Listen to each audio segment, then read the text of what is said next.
Hello, my lovelies. My name is Rebecca, and this is my new moon report for the new lunar cycle coming up now.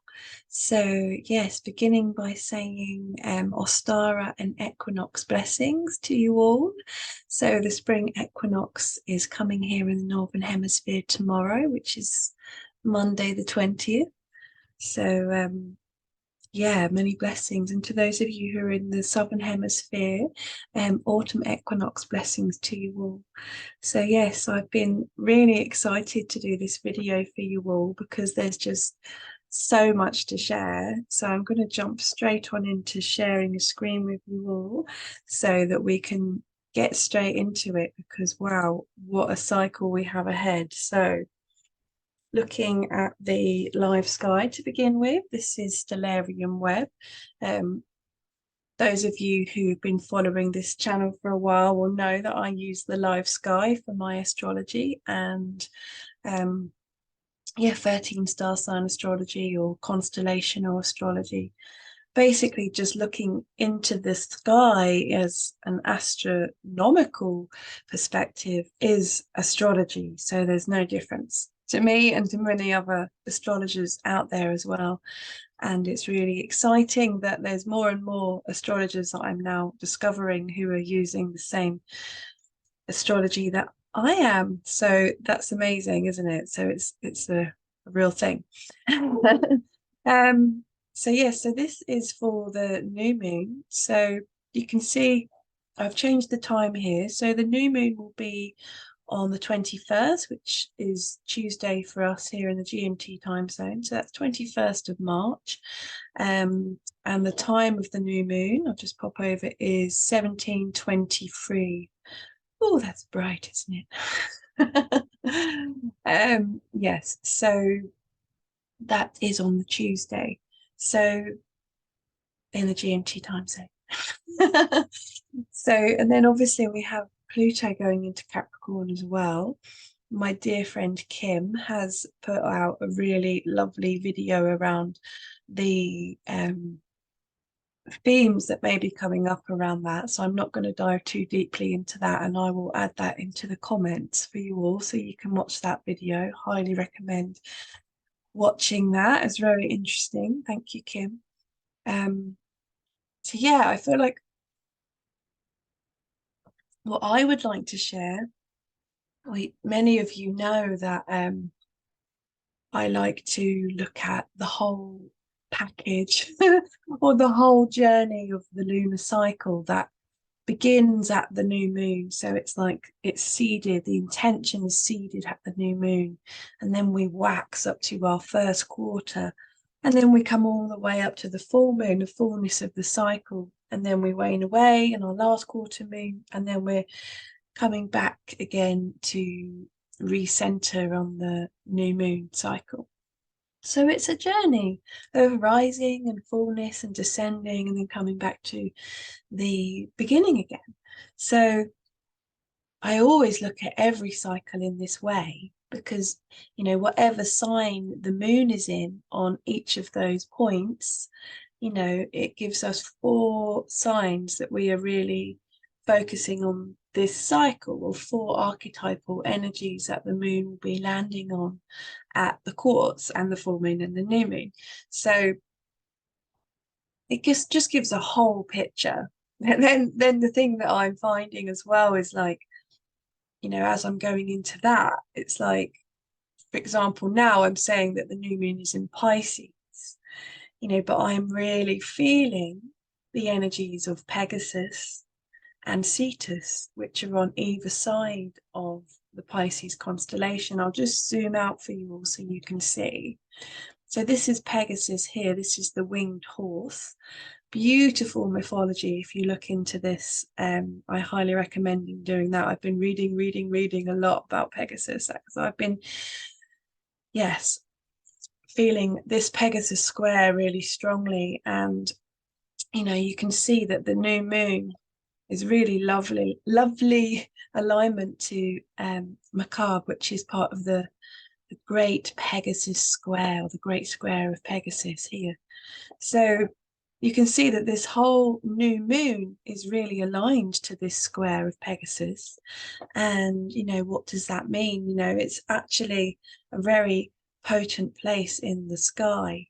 And I was looking into like the ancient meaning of the star Markab, and it's, what I wrote it down, it's returning from afar. That returning from afar. And then, the Pisces constellation as well, it represents the two fish. One is swimming up to above the ecliptic. The ecliptic is the line of the sun, or the path of the sun. And the other fish is swimming backwards along the ecliptic. So you can see they're going in opposite directions, but some people describe the Pisces constellation as two dimensions meeting. One fish is connected to the higher frequency realms, whereas the other fish is coming down into the lower frequency realms. And when I say higher and lower, I'm actually not connecting any kind of better or worse, because actually, to me, the Cetus constellation, which is the great whale, some people call it the sea monster. That's not the way that I describe her. She is actually a primordial sea dragon. That's the energy that I get from her. And actually, when I'm tuning into her energy, she is incredibly gentle. She's like a big beluga whale, the big white whales. And like the energy that we get from below the ecliptic line, it's very, she's very watery. Obviously, she's a whale, but and this whole area of the sky has got lots of water elements. But when I'm talking about the higher and lower, I'm talking about above the ecliptic and below the ecliptic. And when I think of the whale sounds, and the frequencies that the whales make, it's very, very deep and primordial, bassy sound, that wailing sounds. And then when you think of the frequency that something like Pegasus or Cygnus, the swan, might have, it's really kind of, and even the dolphins, because there's Dolphinus here, which is the dolphin, all of these kind of energies are really high. They give me kind of like high, like very white, very pure, very like, kind of like loud, like, yeah, very light. So when you think of it as that, like the Pisces energy is like bridging both worlds.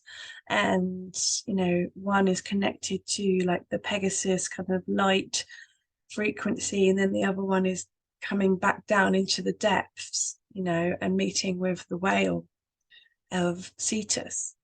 So, when I'm saying the new moon is in Pisces, it's actually so much more than just saying that, And if we're describing Pisces, I could go into all of the things that we believe Pisces to be. My sun is in Pisces.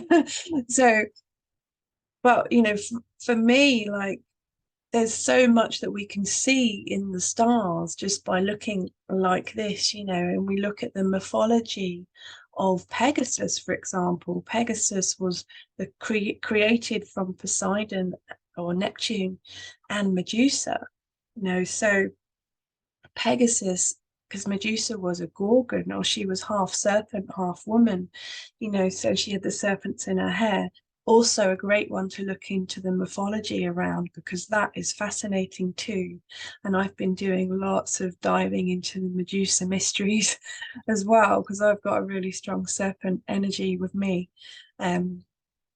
So anyway, Pegasus is the child of Medusa and Poseidon. So when you think of or Neptune, when you think of the energies that that horse is embodying, and how it's such a powerful constellation, and very mystical, very magical, and so the sun and the moon, Mercury and Neptune. So Neptune being the father of Pegasus, by the way, is, really aligned to Macabre at the time of this new lunar cycle. So what does all of this mean? We've also got the asteroid Vesta here, Jupiter's here. So it really is a strong stellium in Pisces for this new moon. You can see this is the live sky at the new moon. We're nowhere near the constellation of Aries, which is up here. That's where Venus has just moved into. But I'll talk about that next cycle, because that's even questionable, as is Aries even, validated as a constellation, as it's not touching the ecliptic at all, So I will dive into that next cycle, because we have a solar eclipse that will be happening in Aries, or on this area where Venus is right now. So this is the eclipse season that's coming next cycle. So that's quite, but I feel like it's all connected, as everything always is, right? So back to this cycle, what are the energies of Pegasus and Cetus and Pisces bringing to us at the seed of this new moon? And so we've got Jupiter is very expansive, very spiritual. In Pisces is really expanding on all of that spirituality, all of the vastness of the cosmos, And so Neptune here as well. Neptune also very connected to spirituality and our dreams, but also delusions and illusions, and there could be a tendency, I don't know about the rest of you, but I've been feeling quite spaced out the last few days. Just feeling I was just staring out to space, like just can't focus. So those of you who are highly sensitive people, we may be feeling the Neptunian energy very strongly at the moment. And Mercury is here as well. So Mercury is our connection to our mind and our brain, how we think about things and communicate, so we may be communicating from, a very dreamy space at the moment. So, and our thoughts may be blurry, we may not be able to think straight. We may be getting confused, but the energy of this confusion, it's kind of like, it can be very rattling for our mind, but I feel the invitation, this cycle is around the mind, with Mercury being right here, and to find an invitation is to find like a pathway of spirituality for the mind that can perhaps unlock a door for us so we can fly, on the wings of Pegasus, on this vast cosmic energy, that's available to us, and how, we can often be limited by our mind, and we may block that vastness of our dreams from becoming real. And so when we're coming into our first quarter moon, we'll be in Gemini. So you can see how this is linked, because Gemini and Mercury is the ruler of Gemini. So you can see how, this is already, as we're moving into the first quarter moon, we've got another link to Mercury through Gemini. So, like I was sharing about the mind and our thoughts and our communications, as we are rising up into the first quarter moon, this is the waxing energy, where the energy is building.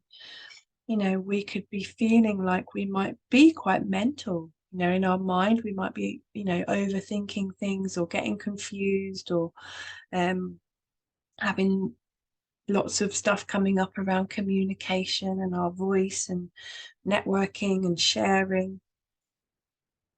And then as we get to the fullness of the cycle, when we come to the Virgo full moon, which will be quite close to the Bohemian star Speaker as well, it's really, it's like, because the the full moon, it's like has a way of like pushing everything up to the surface to be looked at, you know, to be reviewed and to be purged even. That it kind of like it brings it all up to our attention. It's fully illuminated, fully reflected. We are being reflected by the moon, you know, so all of the stuff that's coming up at this full moon, you know, could be really connected to the Virgo energy being one around control, you know, and also Pluto, our friend Pluto, is squaring the South Node in Virgo as well, you know, so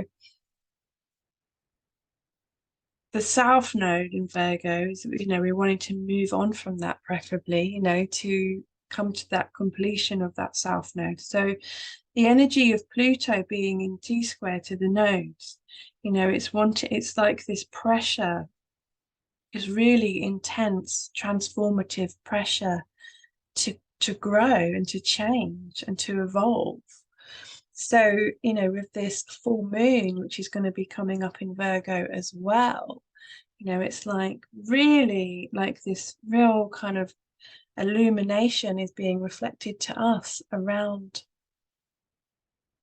control and our mind and having to have things orderly and a certain way, in a very rigid kind of form, you know, whereas the Piscean energy, which is the invitation with Pegasus and Cetus energies of this new moon, the invitation of what's being seeded here is to come into our cosmic ocean, you know, the vastness of potential that we are.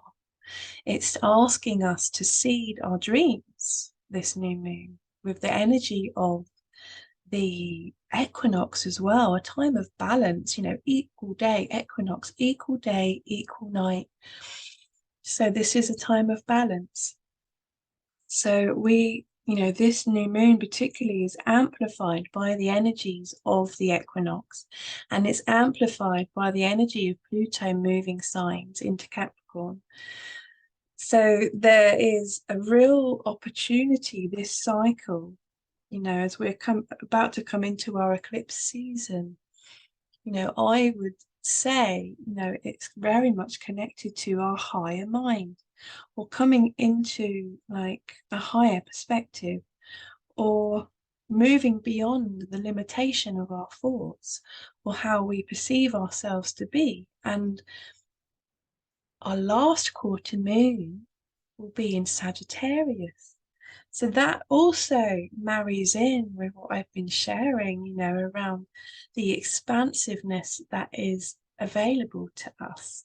You know, so as we are getting to the fullness of the cycle at the full moon in Virgo, it's like we may be going overtime with, you know, the way that we're trying to control things and get things just a certain way. And the South Node squaring Pluto, it could be feeling really frigging intense. And we may take something to its extremes, you know, like we may feel like we want to escape, or that it's just too much, or like a feeling of overwhelm, you know. And what the invitation for the Piscean new moon feels like it is, it's like surrender to the unknown, surrender to the mystery, surrender to the dream, and trust in the flow of the ocean.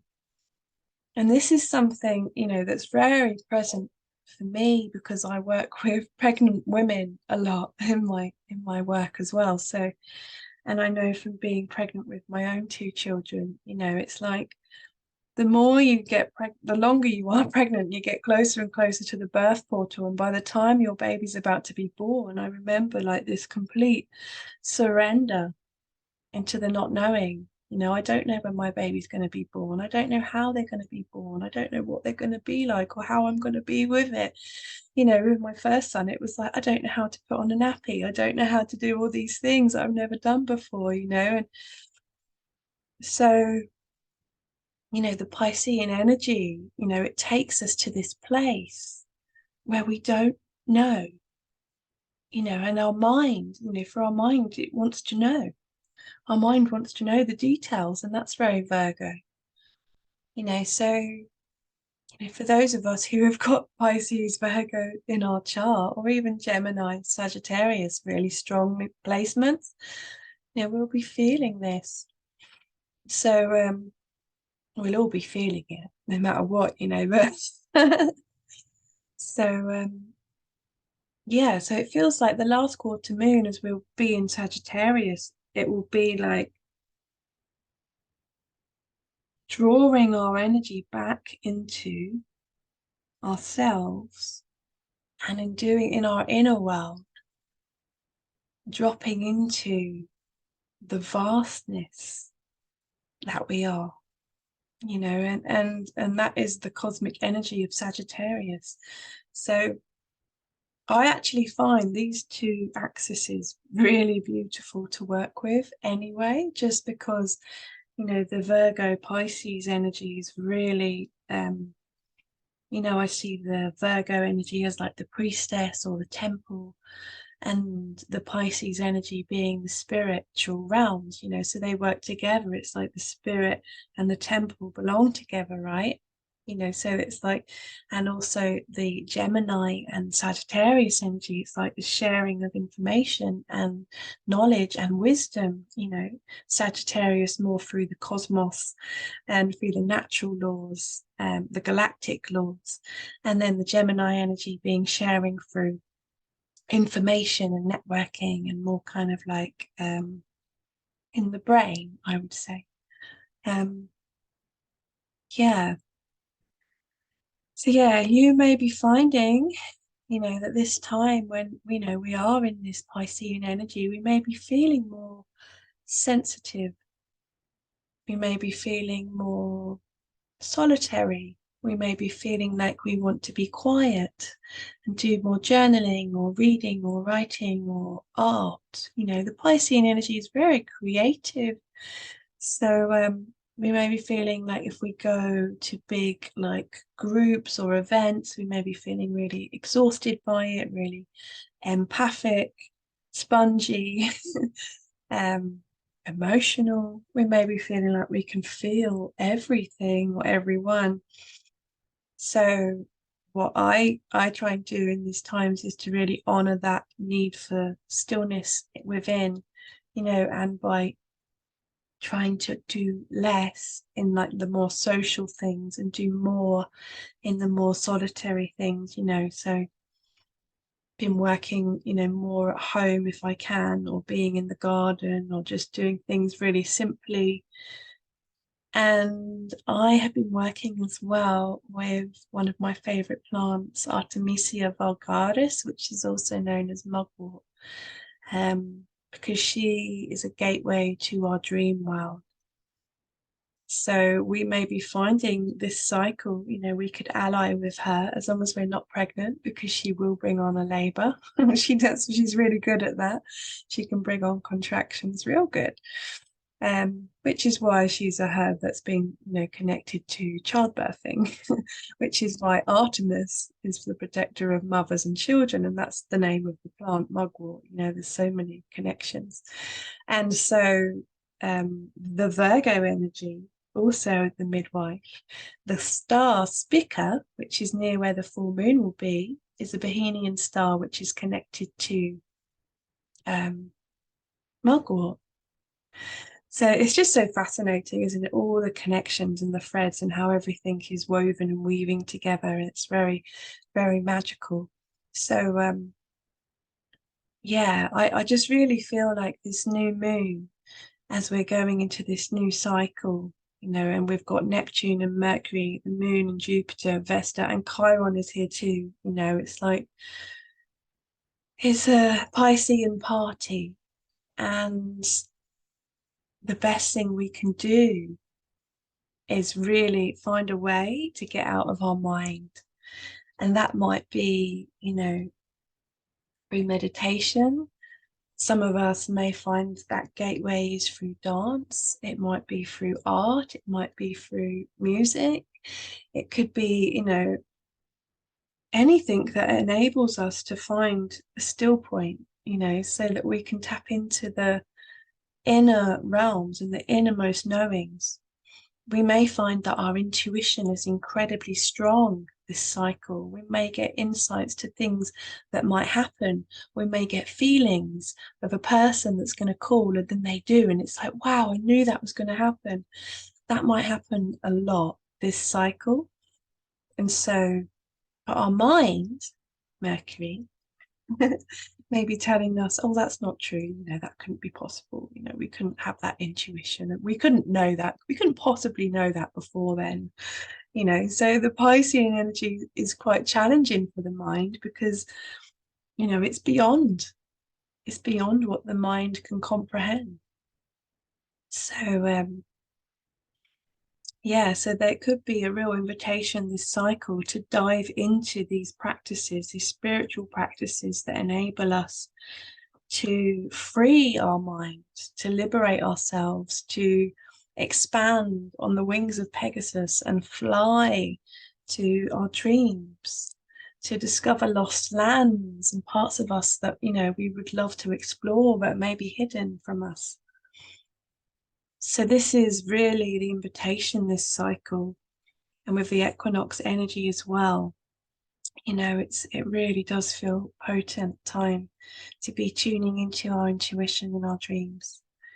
And yeah, working with the plants, working with our allies to take us more deeply into that. You know, I've been feeling like I've been having these real repetitive dreams, and they've been really strong, you know, so it could be a good time to tune into what all of those mean and what it's trying to show us in our dream world. And also writing a dream journal as well. Some people might find that really useful this cycle. So when we move into the solar eclipse, the sun will be here. It would have moved all the way. Let's actually move forward. It'll be, you can see here, the sun will be right at the gate here.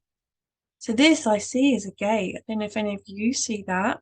This is a gate. This is a gate from the waters of Pisces into the ring of fire. You know, that is like the fire and the water. You know, this is the head of Cetus, the whale here. And so you can see that actually the sun would not be going through any constellations. It's actually closer to Cetus than it is to Aries, which I've said before in other videos. So this will be the next new moon solar eclipse. So it'll be coming up in Aries, but you know, I can challenge that by saying it's actually closer to Cetus. So there you go.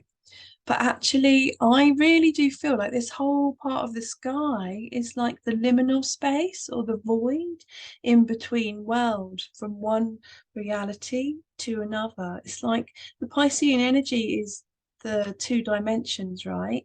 So this place here in the sky where the solar eclipse will be actually feels like the ring of fire being born, but that liminal space in between where we're not anywhere, it's the void. So, you know, this new cycle is going to, this solar eclipse is going to bring, you know, lots of magic, I feel, into our awareness around this place in the sky. And I'll do another video, obviously, more around that. So, yeah, beautiful. I love looking at the sky. So yeah, I'm going to jump into the new moon report, the new moon chart real quick, but I'm not going to do loads on it because I've been talking about the live sky for so long now. So yeah, you can see, as I was saying, stellium in Pisces all the way along here. I mean, look at this. This is like I said, a Pisces party. So we've got 1, 2, 3, 4, 5, 6, 7.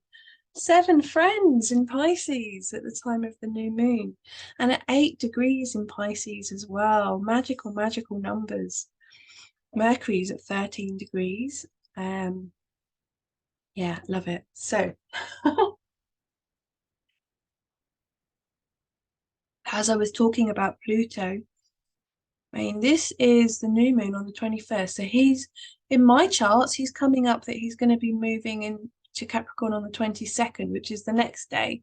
He's right at the end of the end of the end of Sagittarius in my chart. Although when you look at the live sky, he's already in the borders of Capricorn, so that's questionable as well.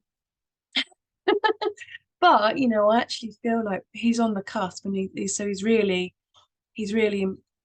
inviting in an awareness of both these energies at the moment. But anyway, yeah, T squaring the nodes. So South Node in Virgo, which is where our full moon will be, and in 2 weeks' time.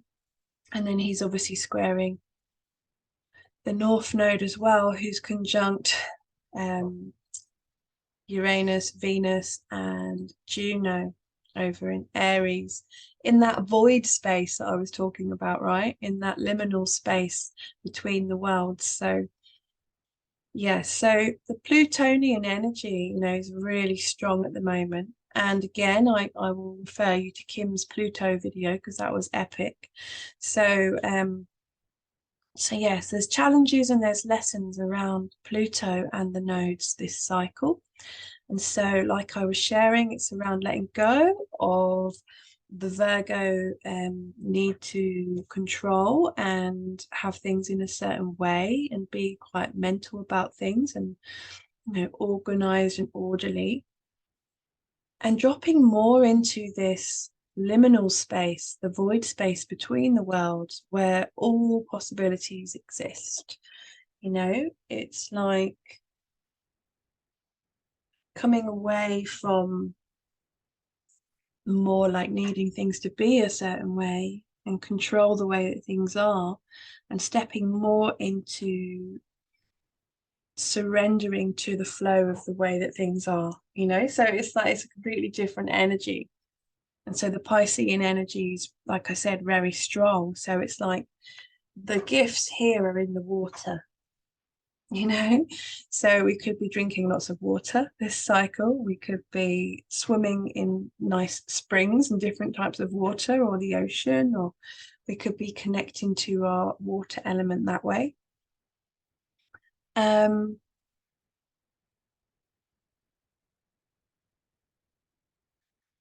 Wow, I've just seen a grand trine between Saturn, Mars, and the South Node. If you can see that.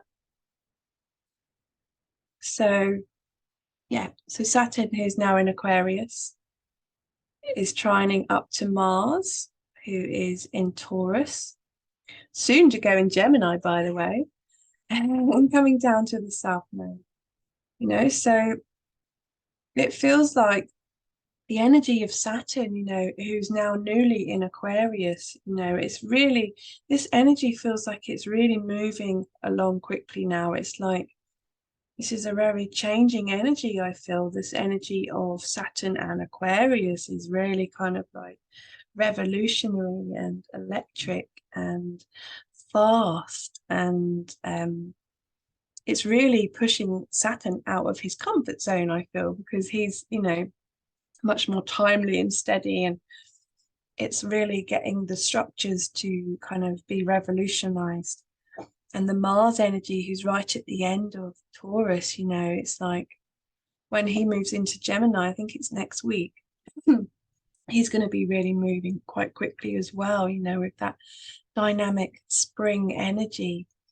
So it feels like this is kind of helping us to move through some of the old stuff. And so this could actually be a really great time for spring cleaning. And that could be cleaning our homes, that could be cleaning our work, it could be cleaning our mind, it could be cleaning our body. It could be a good time to be doing some spring cleaning of our body. Because this trine is a really, you know, fast moving, harmonious energy, you know, so we could use that to our advantage. You know, we have to work with the energy that's there, you know. So Saturn in Aquarius may be giving us a new inspiration around our body, our health, our fitness. You know, we might be starting a new fitness program, or signing up to a new sport or a new regime. You know, we may be finding that it might be something completely different to what we've done before. And that may be very supportive for us to get some energy moving that may have been stagnant over the winter, that needs to shift and be shaken up a bit. So yeah, really go for it with that trine. So yeah, like I really do feel like the energy of Pluto is quite strong for me at the moment. I've had Pluto on my ascendant for quite some time, so that's been interesting. So I think, you know, that is a big theme at the moment for many of us. And, you know, I really am also feeling Black Moon Lilith a lot as well. She is jumping between Cancer and Leo at the moment. So, you know, she is roaring in Leo. She's quite feisty, I would say. But there's also a fear of looking silly, or a fear of losing our pride, or being humiliated, or looking foolish, or a fear of having our power taken away, actually, you know. So, you know, she, at the time of the new moon, is opposite Saturn, you know, so it could be like this stuff coming up around losing authority from our father, or not feeling in power with our father, or father figure. Could be the patriarchy, you know. So could be lots coming up around that. She's also moving back into Cancer sometimes as well, because she flips between two signs. That's what she does. She's quite erratic. So, you know, when she moves back into Cancer, and she's kind of more dependent, and a bit more clingy and needy, and maybe worried about being abandoned, or, you know, that kind of energy. Fear of being alone, or fear of being rejected. But then when she's in Leo, it's a different story, you know, fear of being humiliated, you know, or being laughed at. You know, imagine, like, I could imagine the Lilith energy in Leo. It's like that creative energy that wants to shine, but then getting on the stage and everyone laughing at you and going, oh, you know, so that might be a fear that we have, that may be preventing us from getting on that stage and doing that performance, or being that person that we feel we could be in our dreams. You know, so this is an energy to be working with Lilith at the moment. You know, how do we hold ourselves back because we're afraid to shine our light, the sun, Leo, you know? And how can we, you know, come more into our creative gifts and our dreams with Pisces? We have to face some authority. She's facing the authority, you know, that may laugh in our face and say, what are you doing? You can't say that. You can't sing that song. What's that picture about? Or what is, you know?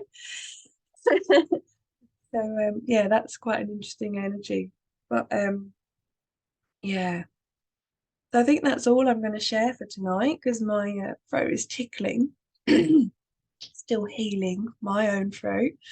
And it's getting quite late here, so I'm going to wrap it up now and sign off for the evening.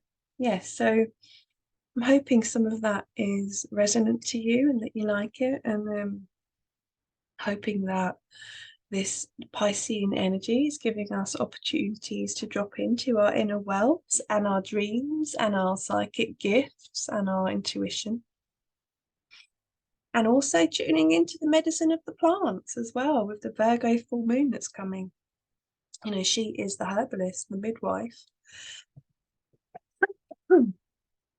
Yeah, so this grand trine is really going to be working us this cycle. All right, my lovelies. Well, sending you so much love. Happy equinox and happy new moon. Mwah.